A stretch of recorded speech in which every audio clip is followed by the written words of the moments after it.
Tens of thousands of families still facing the dark and the freezing cold. And this picture says so much. Pray hard.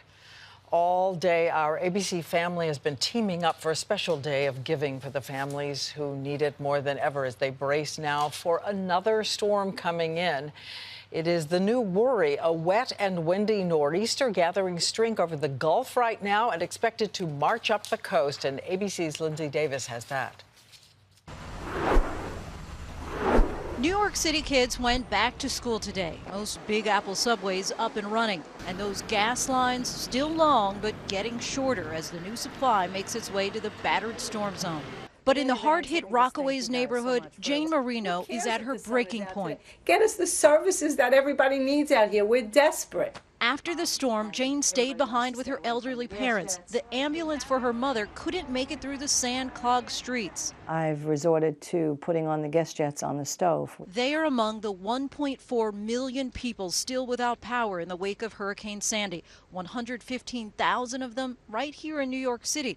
With temperatures expected to dip below freezing tonight, hypothermia is a real threat, especially for the elderly and young children. Sandy's death toll is at 106 people, 40 in New York City alone, and the cold brings fresh fear. This evening, NYPD patrol officers will use loudspeakers to urge people to go where they can be warm. Most shelters still have beds available, but some Rockaway residents like Katie Richardson, who I first met last week, aren't interested. It's our home.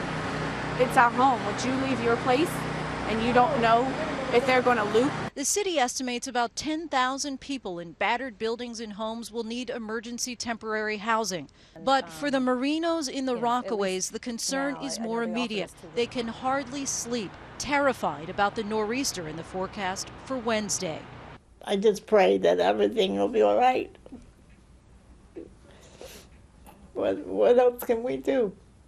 Residents here say roughly half of the people on this block are still staying here, some of them with generators, but many enduring these cold, dark nights without power. One big concern about this nor'easter, and there are many, is the wind and what it will do to these huge mounds of sand. All this sand here makes the roads virtually impassable.